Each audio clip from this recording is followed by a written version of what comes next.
विद्यार्थी मित्रांनो, पहिल्या प्रश्नामध्ये ए सेक्शन मध्ये आपण लँग्वेज स्टडी मध्ये चौथा प्रश्न आता आपण बघत आहोत। चौथा प्रश्न आहे, write 4 words minimum of 3 letters using the letters in the word. आणि पुढे एक तुम्हाला कोणताही शब्द दिलेला असेल। इथे आपण उदाहरणासाठी शॉपकीपर हा शब्द घेतलेला आहे। आपल्याला एकूण 4 शब्द लिहायचे आहेत। कंसामध्ये देण्यात आलेला आहे मिनिमम ऑफ 3 लेटर्स, म्हणजे प्रत्येक शब्द म्हणजे आपल्याला एकूण जे 4 शब्द लिहायचे आहेत त्यातील प्रत्येक शब्द हा किमान 3 लेटर्सचा पाहिजे। आता 3 लेटर्सचा पाहिजे म्हणजे कसा पाहिजे आपण उदाहरण म्हणून बघूया। ए याच्यामध्ये एक लेटर आहे, ऑन, ओ आणि एन असे एकूण याच्यामध्ये 2 लेटर्स आहेत। तिसरा शब्द आपण बघूया, द, 1, 2 आणि 3, म्हणजे आपल्याला या प्रश्नामध्ये एकूण जे 4 शब्द लिहायचे आहेत ते 4ही शब्द किमान 3 लेटर्सचे आपल्याला हवेत।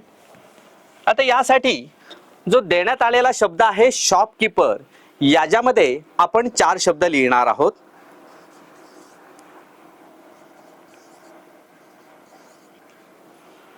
चला तर मग बघूया की या शॉपकीपर या शब्दामध्ये लपलेले किमान 3 अक्षरी 4 शब्द कोणते आहेत।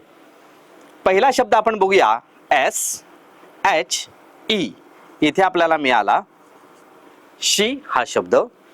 त्यानंतर S H E E P, म्हणजे इथे आपल्याला शिप हा शॉपकीपर या शब्दामध्ये लपलेला दुसरा शब्द मिळाला। तिसरा शब्द आपण बघणार आहोत शॉप, आपल्याला तिसरा शब्द मिळाला। आणि चौथा कीप। अशा तऱ्हेने आपण शॉपकीपर या शब्दामध्ये लपलेले किमान 3 अक्षरी 4 शब्द इथे लिहिलेले आहेत। विद्यार्थी मित्रांनो, इथे आपल्याला एक काळजी घ्यायची आहे की 4 शब्द लिहायचे आहेत आणि प्रत्येक शब्द हा कमीत कमी 3 अक्षरांचा पाहिजे। त्याच्यापेक्षा जास्त चालेल परंतु कमी अक्षरांचा असता कामा नये। विद्यार्थी मित्रांनो, पहिला प्रश्न म्हणजेच लँग्वेज स्टडी, यामध्ये अजून एक सोपा प्रश्न आहे 5व्या क्रमांकावरती, तो म्हणजे राईट द रिलेटेड वर्ड्स आज शोन इन दी एक्झाम्पल। हा 2 गुणांसाठी म्हणजेच 2 मार्कांसाठीचा प्रश्न आहे। याच्यामध्ये अशा प्रकारे तुम्हाला आकृती काढावी लागते। या आकृतीला वेब असं म्हणतात। विद्यार्थी मित्रांनो, ही आकृती काढण्यासाठी पेन किंवा पेन्सिल याचा वापर करायचा नाही, पट्टीचा वापर करायचा नाही। आपल्या हातामध्ये जो पेन असेल त्याच पेनाने पेपरमध्ये अशी आकृती काढायची आणि आपला वेळ वाचवायचा, कारण आपण लँग्वेजचा पेपर सोडवत आहोत, भाषेचा पेपर सोडवत आहोत आणि त्याच्यामुळे या आकृतीला फारसं महत्त्व नाही। आता हा जो प्रश्न आहे 5वा, याचबरोबर याच्यानंतरही 6वा प्रश्न, असे एकूण लँग्वेज स्टडीमध्ये 5वा आणि 6वा प्रश्न हे पार्ट्स ऑफ स्पीच म्हणजे शब्दांच्या जातींवरती अवलंबून आहेत। कोणते प्रश्न आहेत तर ते बघूया। यामध्ये आपल्याला हा जो वेब काढायचा आहे याला रिलेटेड वर्ड्स असं म्हणतात।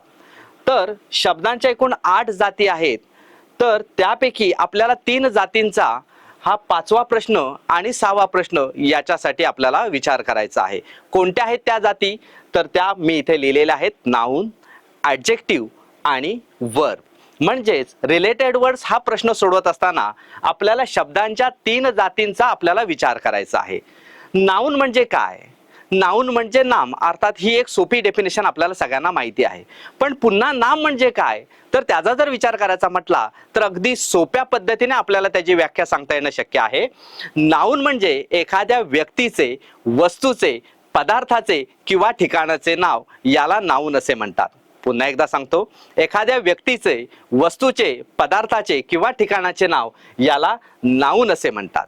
ॲडजेक्टिव्ह म्हणजे काय तर ॲडजेक्टिव्ह म्हणजे विशेषण, म्हणजे नामाबद्दल विशेष माहिती सांगणारा शब्द म्हणजेच ॲडजेक्टिव्ह। आणि तिसरा वर्ब, वर्ब म्हणजे क्रियापद। तर हा जो 5वा आणि 6वा प्रश्न आहे हा सोडवण्यासाठी शब्दांच्या 3 जाती आपल्याला प्रामुख्याने विचारात घ्याव्या लागतील। चला तर मग आपण एक प्रश्न इथे बघूया। यामध्ये रिलेटेड वर्ड्स मध्ये इथे मी एक वेब फळ्यावरती काढलेला आहे. इथे आपण याला थीम म्हणूया. दिलेले आहे स्कूल आणि इथे तुम्हाला एक शब्द दिलेला आहे टीचर. विद्यार्थी मित्रांनो, ज्या वेळेला हा प्रश्न तुम्ही सोडवायला घ्याल त्यावेळेला सर्वप्रथम तुम्हाला इथे देण्यात आलेली थीम बघावी लागेल आणि इथे दिलेला शब्द बघावा लागेल. इथे स्कूल आणि पुढे टीचर असा शब्द दिलेला आहे. याचाच अर्थ आपल्याला या तिघांमधील एक वेब सोडवायचा आहे, ही गोष्ट आपल्याला विचारात घ्यावी लागेल. आता यामध्ये स्कूल आणि टीचर दिलेला आहे, म्हणजे या तिघांपैकी नक्की कोणता वेब सोडवायचा असेल तर चला तर मग आपण बघूया. इथे टीचर असा शब्द देण्यात आलेला आहे. टीचर म्हणजे व्यक्ती. मगाशी मी तुम्हाला नाऊनची ज्या वेळेला व्याख्या केली त्यावेळेला असं सांगितलेलं होतं की एखाद्या वस्तूचं, व्यक्तीचं, पदार्थाचं किंवा ठिकाणाचं नाव म्हणजे नाऊन.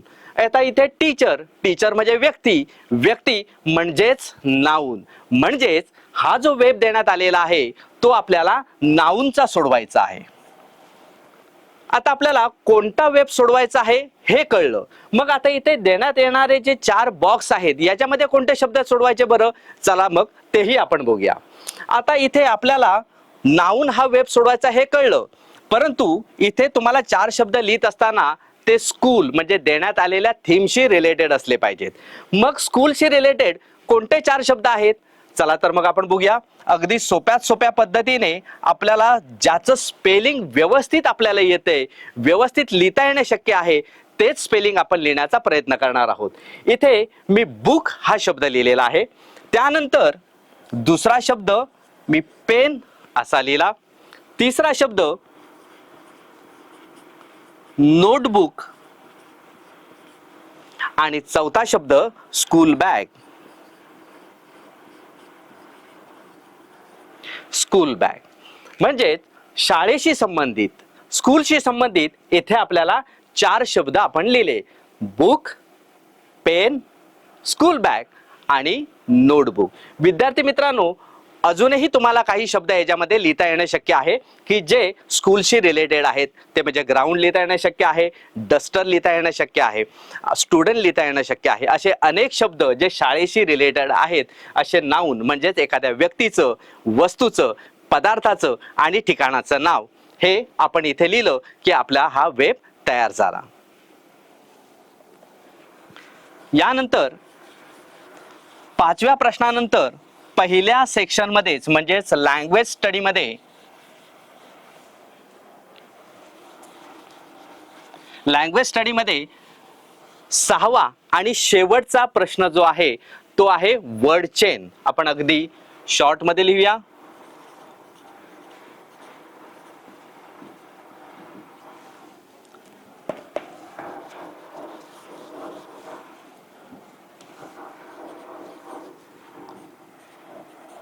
दोन मार्कांसाठीचा हा प्रश्न आहे वर्ड चेन. आता वर्ड चेन म्हणजे नक्की काय, तर अगदी सोप्या शब्दात सांगायचं म्हटलं तर वर्ड चेन म्हणजे अंताक्षरी. आपण गाण्यांच्या अंताक्षरीने खेळतो की नाही, म्हणजेच काय, एखादं गाणं म्हटल्यानंतर त्याचा जो शेवटचा शब्द येतो त्या शेवटच्या शब्दापासून चालू होणार आपण दुसरं गाणं म्हणतो. तशाच पद्धतीने आपल्याला वर्ड चेन हा प्रश्न सोडवायचा आहे. कसा सोडवता येणं शक्य आहे त्याचं एक आपण उदाहरण बघूया. मी इथे एक शब्द लिहिलेला आहे. शब्द लिहिलाय टेबल. जसं मी मगाशी म्हटलं की आपल्याला 5वा आणि 6वा प्रश्न याच्यासाठी आपल्याला शब्दांच्या जाती विचारात घ्याव्या लागतील आणि याच्यामध्ये सुद्धा आपल्याला नाऊन, ॲडजेक्टिव्ह आणि वर्ब या 3 जाती आपल्याला लक्षात घ्यायच्या आहेत. आता इथे टेबल लिहिलेलं आहे. आता टेबलचं शेवटचं जे अक्षर आलंय ते आलंय ई. मी आताच मगाशी म्हणालो तुम्हाला की हा प्रश्न अंताक्षरी सारखा सोडवायचा आहे, म्हणजेच शेवटच्या अक्षरापासून चालू होणारा नवीन शब्द इथे आपल्याला लिहायचा आहे. मग आता ई पासून चालू होणारा, आता टेबल म्हणजेच नाऊन म्हणजेच एखाद्या वस्तूचं नाव आहे ते, आणि म्हणून आपल्याला इथे ई पासून चालू होणारी वस्तू लिहायची आहे. तर आपण आता इथे लिहिलंय एक, ई डबल जी. आता इथे जी हे लेटर आलेलं आहे. आता जी पासून चालू होणारा नवीन शब्द आपल्याला इथे लिहायचा आहे, तो आपण लिहूया गोट. आता GOAT गोट हा नवीन शब्द आपण इथे लिहिला. याचं शेवटचं अक्षर आहे टी आणि म्हणून टी पासून चालू होणारा नवीन शब्द म्हणजेच नाउन टायगर. इथे आर हे लेटर आलं. आता आर पासून चालू होणारा नवीन शब्द म्हणजेच नाउन आपल्याला लिहायचं आहे रॅट. विद्यार्थी मित्रांनो, इथे आपण 4 शब्द लिहिले. आता टी पासून चालू होणारा पुढे आपण शब्द लिहिणार नाही, कारण हा प्रश्न 2 गुणांसाठी म्हणजेच 2 मार्कांसाठी आहे. म्हणजेच प्रत्येक शब्दाला अर्धा गुण. आणि म्हणून टेबल पासून चालू होणारी जी वर्ड ट्रेन आपण लिहिलेली आहे, वर्ड चेन आपण लिहिलेली आहे ती 1. जी पासून चालू होणारा शब्द गोट, टी पासून चालू होणारा नवीन शब्द टायगर आणि आर पासून चालू होणारं नाउन ते म्हणजे रॅट. तर अशा पद्धतीने आपण वर्ड चेन हा प्रश्न इथे आपण सोडवलेला आहे.